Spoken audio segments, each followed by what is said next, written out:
YouTube channel जेके tutorial. Students हम कर रहे थे क्लास 8 की साइंस का chapter 7 that is conservation of plants and animals, जिसमें हम लास्ट टाइम जो है टॉपिक कंप्लीट कर दिया है। आज हम डिस्कस करेंगे इसके टेक्स्चर क्वेश्चंस के बारे में। लेकिन उससे पहले जो मेरे चैनल पर न्यू है, मेरी वीडियो को फर्स्ट टाइम देख रहे हैं, तो प्लीज़ इसे सब्सक्राइब करना ना भूलें। So let us start. First question आपका क्या है, फिलिंग द ब्लैंक्स हैं, जो हमने चैप्टर में भी ऑलरेडी इनके बारे में पढ़ा हुआ है। तो फर्स्ट है आपका, a place where animals are protected in their natural habitat is called. वो प्लेस जहाँ पे एनिमल्स को उनके नेचुरल हैबिटेट में क्या किया जाता है, प्रोटेक्ट किया जाता है, उसे आप क्या कहते हैं, उसे आप कहते हैं वाइल्ड लाइफ सेंचुरी। स्पेशीज जो फाउंड होती हैं एक पार्टिकुलर एरिया के अंदर, उन्हें आप क्या कहते हैं, उन्हें बोलता है एक स्थानीय प्रजाति की जो स्पेशीज फाउंड होती हैं उन्हें हम क्या कहते हैं, that is endemic species. Migratory birds जो हैं, जो उड़ के आते हैं दूर दूर के प्लेसेस से, किसके कारण आते हैं, वहाँ पे कौन से चेंजेस आते हैं, वहाँ पे मौसम में चेंज आता है, that is your climatic changes.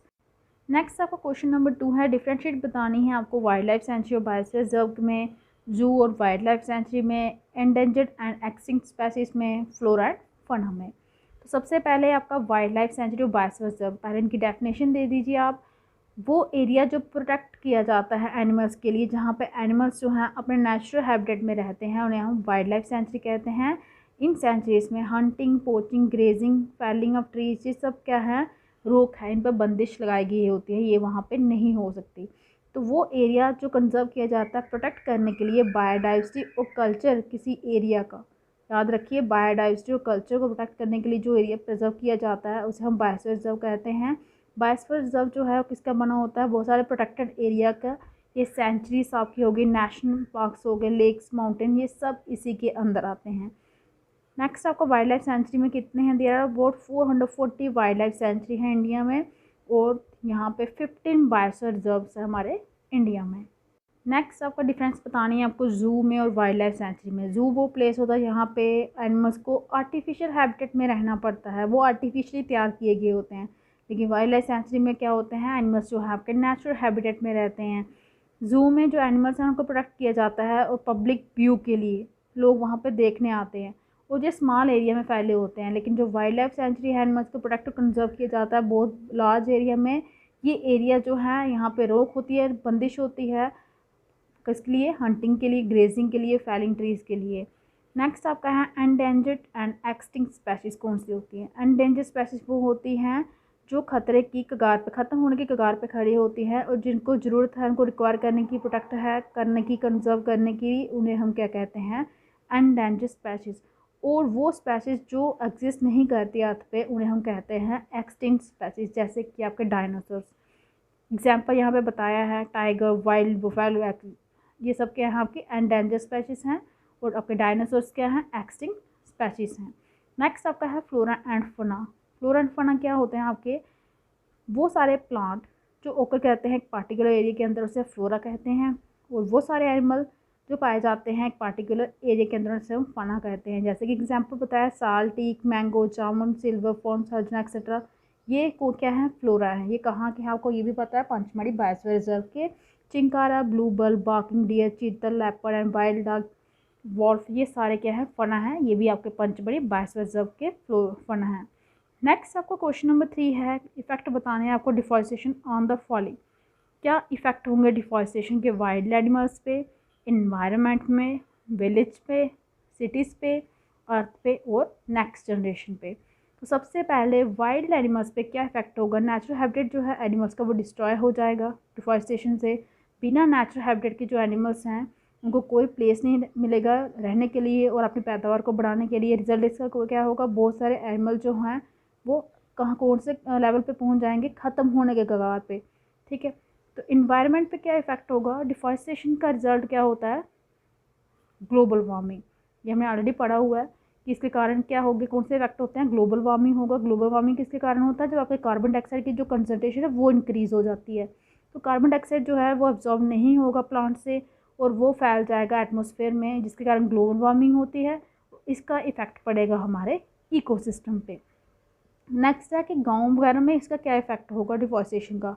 जो रूरल एरिया हैं वो लार्जली आपको पता है डिपेंड होते हैं फॉरेस्ट पे, फ्यूल के लिए, फ्रूट्स के लिए, वुड के लिए। तो डिफॉरेस्टेशन होने के कारण इनकी रिसोर्सेज कम हो जाएंगी और अनइनहेबिटेड एनिमल्स जो हैं वो भी खतरा बन जाएंगे गांव वालों के लिए, क्योंकि जब उन्हें जंगलों में जगह ही नहीं मिलेगी रहने के लिए, प्लांट्स वगैरह नहीं होंगे, वो कहाँ पे आएंगे, गांव वाले साइड के आएंगे और उन लोगों के लिए क्या बन जाएगा, खतरा हो जाएगा। सिटीज़ के लिए क्या प्रॉब्लम होगी डिफॉरेस्टेशन की, सिटीज़ जो हैं वो डायरेक्टली इफेक्ट नहीं होंगे डिफॉरेस्टेशन के, लेकिन जो चेंज होगा क्लाइमेट में, जैसे कि नेचुरल जो भी आपदाएं आती हैं, आपकी फ्लड हो गई, ड्राट, सूखा पड़ता है, वो अफेक्ट करेगा सिटीज़ को भी, जिसके कारण आपको पता है ग्लोबल वार्मिंग इफेक्ट होगा तो वो सिटीज़ पे भी होगा। नेक्स्ट आपका अर्थ डिफॉरेस्टेशन जो है वो कन्वर्ट करता है फर्टाइल लैंड्स को डिजर्ट्स में। डिजर्टिफिकेशन की प्रोसेस हमने ऑलरेडी डिस्कस की हुई है। तो जो नेचुरल कैलेमिटी हैं जैसे फ्लड्स, ड्रॉट्स, ये इसका रिजल्ट क्या होगा, इसका रिजल्ट है सब डिफॉरेस्टेशन का। और जो क्लाइमेट है वो भी चेंज हो जाएगा डिफॉरेस्टेशन के कारण। तो इस सभी का इफेक्ट किसको पड़ेगा, आपकी अर्थ को पड़ेगा। नेक्स्ट जनरेशन को क्या इफेक्ट पड़ेगा, डिफॉरेस्टेशन जो है इफेक्ट करेगी हमारे क्लाइमेट को बहुत ज़्यादा। बहुत सारी स्पैसीज जो हैं वो ख़त्म हो जाएंगी डिफॉरेस्टेशन के कारण, और कुछ स्पैसीज जो हैं वो ऑलरेडी ख़त्म हो चुकी हैं। तो जो नेक्स्ट जनरेशन है वो नहीं देख पाएगी ये ब्यूटीफुल और अट्रैक्टिव फ्लोरा और फना जो हैं किसी भी एरिया की। तो हमें क्या सफ़र करना पड़ेगा, इफेक्ट ऑफ ग्लोबल वार्मिंग का भी सफ़र करना पड़ेगा, ना ही फ्यूल होगा ना ही पेपर होगा, ये सारे जो हैं ये सब किसको झेलना पड़ेगा, हमारी नेक्स्ट जनरेशन को। नेक्स्ट क्वेश्चन नंबर 4 है, क्या होगा अगर हम ट्रीज़ को काटते गए। अगर हम ट्रीज़ को काटते गए तो रेनफॉल, फर्टिलिटी ऑफ सॉइल, ये सब कम हो जाएंगे, चेंज हो जाएगा, हमारी नेचुरल कैलेमिटीज़ में वो बढ़ जाएंगी, और इसके कारण डिक्रीज़ हो जाएगा वाटर होल्डिंग कैपेसिटी जो सॉइल की वो भी कम हो जाएगी, जिसके कारण क्या होगा, फ्लड्स वगैरह आएंगे, और एनिमल लाइफ को भी इसका क्या होगा, अफेक्ट होगा। फिर क्या होगा अगर हैबिटेट जो है एनिमल का वो डिस्टर्ब हो जाए। अगर हैबिटेट जो है एनिमल का डिस्टर्ब हो जाए, जो सर्वाइवल है एनिमल का वो डिफ़िकल्ट हो जाएगा, वो रह ही नहीं पाएंगे, और वो उनको कोई स्पेस नहीं मिलेगा रहने के लिए, ब्रीड करने के लिए, रिप्रोड्यूस करने के लिए अपने आप को। तो रिज़ल्ट उनका क्या होगा, वो सर्वाइव नहीं कर पाएंगे, और क्या होगी, स्कैर्सिटी होगी खाने की एनिमल्स के लिए। वो एक यहाँ से वहाँ घूमेंगे, वो गांव में आ सकते हैं, वो टारगेट बना सकते हैं, डोमेस्टिक एनिमल्स को अपना शिकार बना सकते हैं। ये सब इफ़ेक्ट होंगे अगर हैबिटेट जो है एनिमल का वो डिस्टर्ब हो जाए। नेक्स्ट सी पार्ट में पूछा है, क्या इफ़ेक्ट होगा अगर जो टॉप लेयर है सॉइल की वो एक्सपोज हो जाए। अगर टॉप लेयर सॉइल की एक्सपोज हो जाए तो क्या हो जाएगा, बह जाए पानी के साथ। कैसे होगी, क्योंकि ऊपर वाली जो लेयर है सॉइल की वो एक्सपोज तभी होती है जब वो पानी के साथ बह जाए। तो रिमूवल जब हो जाएगा टॉप लेयर का, ग्रेजुअली वो क्या कर देगी, कन्वर्ट कर देगी फर्टाइल लैंड को डेजर्ट में, और जो सॉइल वॉश हो गई है वाटर के साथ वो रिवर में डिपॉजिट हो जाएगी, वहाँ पे एक लेयर सी बना लेगी, जिसके कारण क्या होगी, डेप्थ जो है रिवर्स की वो भी कम हो जाएगी, और चांसेस हो जाएंगे फ्लड के वो भी बढ़ जाएंगे। नेक्स्ट आपका क्वेश्चन नंबर 5 है, आंसर में ब्रीफ में देना है, why should we conserve biodiversity. हमें बायोडाइवर्सिटी क्यों कंजर्व करनी चाहिए। हमें कंजर्व करनी चाहिए बायोडाइवर्सिटी क्योंकि ये इम्पॉर्टेंट है सभी लिविंग ऑर्गेनिज्म के लिए और इन्वायरमेंट के लिए भी। हमें कंजर्व करके रखना चाहिए बायोडाइवर्सिटी को, ताकि वो लुप्त ना हो जाए, ख़त्म ना हो जाए। नेक्स्ट आपका कि क्यों प्रोटेक्टेड फॉरेस्ट जो हैं वो कम्प्लीटली सेफ़ नहीं है वाइल्ड एनिमल्स के लिए। प्रोटेक्टेड फॉरेस्ट जो है वो कम्प्लीटली सेफ़ नहीं है वाइल्ड एनिमल्स के लिए, क्योंकि जो पोचर्स होते हैं वो फाउंड क्या करते हैं, इन एरियाज़ में आ जाते हैं और क्या करते हैं, किल करते हैं एनिमल्स को। तो इसलिए नीड है, ज़रूरत है स्ट्रिक्ट रूल बनाने के लिए पोचिंग की और ट्रेसपासिंग के लिए। नेक्स्ट आपका है, सम ट्राइबल्स जो हैं वो डिपेंड करते हैं जंगल पे। कैसे, कुछ ट्राइबल्स जो होते हैं आदिवासी लोग वो डिपेंडेड हैं जंगल पे अपने खाने के लिए, फ्यूल के लिए, वुड के लिए, शेल्टर के लिए, क्योंकि वो कहाँ पे रहते हैं, जहाँ तो जंगल में रहते हैं, जहाँ जंगल के पास रहते हैं, इसलिए वो मोस्टली इन्हीं चीज़ों पे डिपेंड है जो उन्हें कहाँ से मिलती हैं, फॉरेस्ट से मिलती है। डी पार्ट आपका क्या कारण है और क्या इफेक्ट है डिफॉरेस्टेशन के, ये भी हमने ऑलरेडी डिफेक्ट मतलब डिस्कस किए हुए हैं। मेन कारण डिफॉरेस्टेशन का क्या है, अर्बनाइजेशन और इंडस्ट्रियलाइजेशन। ज़्यादा से ज़्यादा लैंड की नीड, रिसोर्सेज चाहिए, उसके कारण क्या होता है, कटिंग होती है किसकी, फॉरेस्ट की। और इसके इफेक्ट क्या होते हैं डिफॉरेस्टेशन के, डिजर्टिफिकेशन हो जाती है, नेचुरल कैलेमिटीज जैसे फ्लड्स, ड्राउट्स वगैरह आते हैं, और ये बहुत सारी स्पेसीज और प्लांट्स और एनिमल्स की हैं वो अनप्रोटेक्टेड हो जाती हैं, अनकंजर्व हो जाती हैं इसके कारण। नेक्स्ट आपका what is red data book. Red data book क्या होती है, रेड डाटा बुक क्या होती है, तो रिकॉर्ड रखती है सारे के सारे एंडेंजर्ड एनिमल्स और प्लांट्स का। अलग अलग रिकॉर्ड बुक्स हैं वो मेंटेन की जाती है एंडेंजर्ड एनिमल्स के लिए और एंडेंजर्ड प्लांट्स के लिए। नेक्स्ट पार्ट में आपको पूछा गया है, आप क्या अंडरस्टैंड करते हैं टर्म माइग्रेशन से। माइग्रेशन का क्या मतलब है। अब ब्रीडिंग के लिए और स्पेसिफिक पर्पस के लिए कुछ स्पेसीज ऑफ बर्ड्स होते हैं जो एनिमल्स के, वो मूव करते हैं अपने हैबिटेट से दूसरे हैबिटेट में आते हैं। बर्ड्स जो है वो इतनी दूर तक एरिया से उठ के आते हैं एक पार्टिकुलर टाइम के लिए, क्योंकि वहाँ का क्लाइमेट चेंज जो होता है वो चेंज हो गया होता है, और and return to their original habitat after some time. जो बर्ड्स आते हैं जब वहाँ का क्लाइमेट चेंज हो जाता है तो यहाँ पे आ जाते हैं, जब यहाँ का चेंज हो जाता है तो वहाँ पे चले जाते हैं। ये पीरियोडिकल जो है सम स्पेसीज का, इसे हम कहते हैं माइग्रेशन। मीन्स जब वो ब्रीडिंग के लिए, जहाँ अपने स्पेसिफिक पर्पस के लिए एक जगह से दूसरी जगह पे मूव करते हैं, उसे हम क्या कहते हैं, माइग्रेशन। नेक्स्ट क्वेश्चन नंबर 6 आपका, in order to meet the ever increasing demand in factories and for shelter, की जो इतनी डिमांड बढ़ रही है फैक्ट्रीज़ की और शेल्टर की, ट्रीज़ जो हैं वो कंटिन्यूसली कट की जा रही हैं, क्या ये जस्टिफाइड है कट करना ट्रीज़ इन प्रोजेक्ट के लिए? डिस्कस कीजिए और एक ब्रीफ रिपोर्ट बनाइए इनके बारे में। देखिए, जो ज़्यादातर डिमांड जो इंक्रीज़ हो रही है फैक्ट्रीज़ की और शेल्टर के लिए, ट्रीज़ जो है वो लगातार कट रही हैं। अगर हमें अपनी ग्रीन वेल्थ को रिटेन करके रखना है नेक्स्ट जनरेशन के लिए, तो प्लांटेशन जो है वही एक ऑप्शन है। कटिंग ऑफ ट्री को जस्टिफाई कर सकते हैं अगर हम क्या करें, रिफॉरेस्टेशन करें, क्योंकि वहाँ पे भी नीड है, वहाँ पे भी नीड है। कटिंग ऑफ ट्री करना भी ज़रूरी है, लेकिन ट्रीज़ का लगाना भी ज़रूरी है। तो रिफॉरेस्टेशन क्या होता है, रीस्टॉक करता है डिस्ट्रॉय फॉरेस्ट को प्लांट करके न्यू ट्रीज़ जो हैं प्लांटेड हैं, जो सेम स्पेसीज के होने चाहिए, जो जनरली उड़ी फॉरेस्ट में पाए जाते हैं, हम प्लांट कर सकते हैं ज़्यादा से ज़्यादा ट्री जितनी हम काट रहे हैं।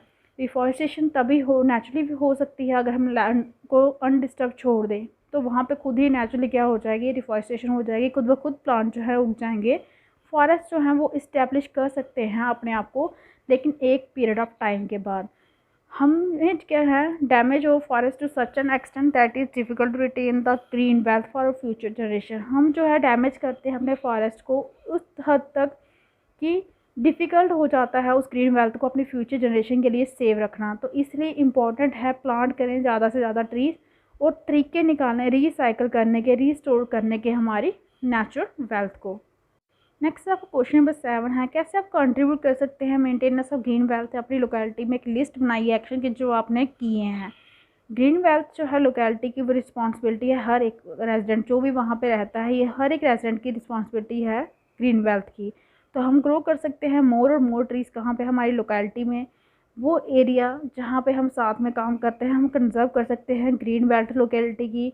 आल्सो हमें ये भी पढ़ाया जाता है कि क्या इफ़ेक्ट है डिफॉरेस्टेशन के और ग्लोबल वार्मिंग के। जब हमें इनके बारे में पता है तो हमें ग्रीन बेल्ट को अपनी लोकेलिटी में क्या करना चाहिए, सेव करके रखना चाहिए, बनाना चाहिए। हमें क्या करना चाहिए, I plant tree in my locality, मैंने प्लांट लगाया अपनी लोकेलिटी में। और बच्चों को भी बताया कि इनकरेज किया कौन से स्लोगन के साथ, 1 man 1 tree every year so that every resident plants at least 1 tree in a year and takes care of it। मैंने उनको ये स्लोगन दिया है कि एक ट्री और एक आदमी और एक ट्री हर साल, ताकि हर साल एटलीस्ट एक ट्री तो लगेगी और उसका ध्यान भी रखना है, जस्ट लगाना नहीं है। नेक्स्ट आपका क्वेश्चन नंबर 8 है, कैसे डिफॉरेस्टेशन जो है उसके कारण रेनफॉल कैसे रिड्यूस हो जाता है।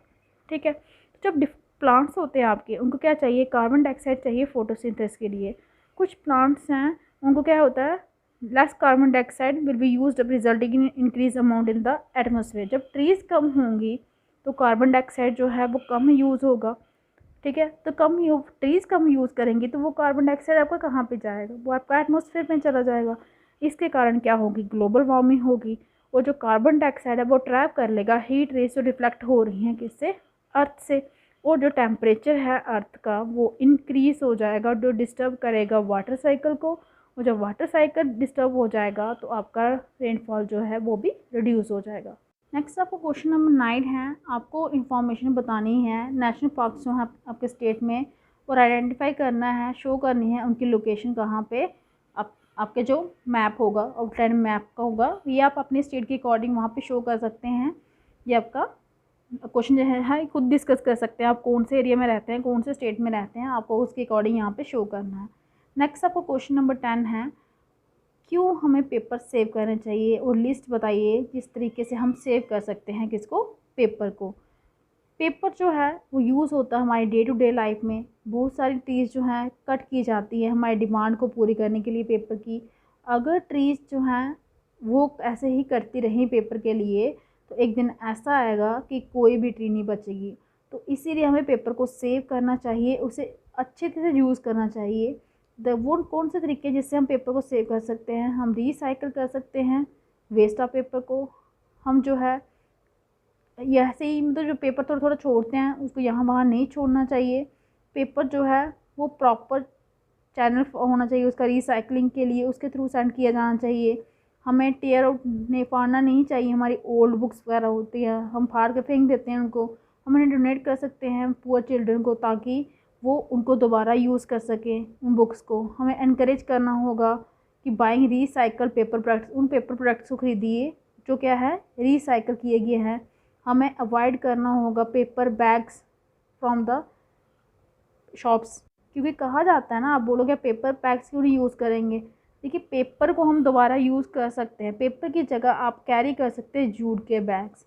तो इसीलिए पेपर बैग्स की बजाय आप जूट के बैग्स कैरी किया कीजिए, और शॉप से जो है वो पेपर बैग्स हैं उनको यूज़ मत किया कीजिए।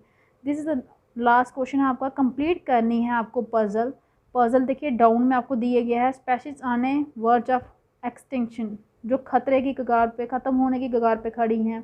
A book carrying information about endangered animals, वो बुक जिसके अंदर इंफॉर्मेशन होती है एंडेंजर्ड स्पेशीज़ की, इसको क्या बोलते हो। ये 5th पार्ट में है आपका है कॉन्सिक्वेंसेस ऑफ डिफॉरेस्टेशन। देखिए यहाँ पे आपका फर्स्ट क्या था, species on the verge of extension.